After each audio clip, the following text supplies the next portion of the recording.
संतोष देशमुख हत्या प्रकरणातील आरोपी वाल्मिक कराडसह इतर आरोपींना बीड जिल्हा कारागृहात व्हीआयपी ट्रीटमेंट मिळत असल्याचे आरोप गेल्या काही दिवसांपासून होत आहेत आणि आता याच आरोपांबाबत देशमुख कुटुंबाकडून जेल प्रशासनाकडे तक्रार केली जाणार आहे। सीसीटीव्ही फुटेज मिळण्याची मागणी देखील केली जाते।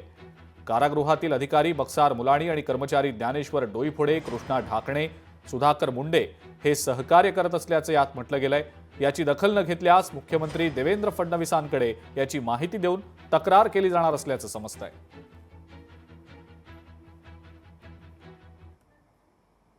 त्यांना गुप्त रूममध्ये सीसीटीव्ही बंद करून त्यांची चर्चा होती। तिथं बाहेरच्या लोकांना त्यांना भेटी दिल्या जात आहेत। वेगवेगळे प्रकार तिथं घडत आहेत। ही तक्रार आम्ही मुख्यमंत्र्याकडे करू की जेल प्रशासनामध्येही त्यांना शासनातले लोक मदत करत आहेत।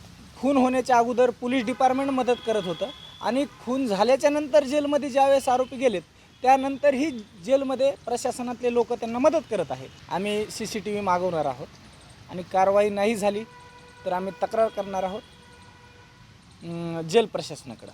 वाल्मिक कराड तर सध्या धनुभाऊचा सोबतीच आहे ना, ते काय लपून राहिलाय काय? आता मंत्र्यांचा सोबती त्याला व्हीआयपी ट्रीटमेंट नाही द्यायची तर कोणाला द्यायची? दिलीच पाहिजे त्याला।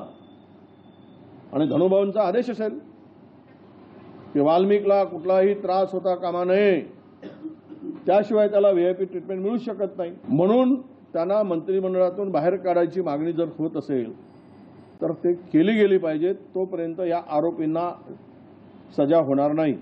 हे आरोपीला अभय देण्याचं जे काम चाललेलं आहे, आरोपींना पाठीशी घालण्याचं जे काही काम चाललं आहे, सत्ताधाऱ्यांच्या इशाऱ्यावर आहे असा याचा अर्थ होतो। अशा पद्धतीने जर त्याला जर व्हीआयपी ट्रीटमेंट मिळत असेल तर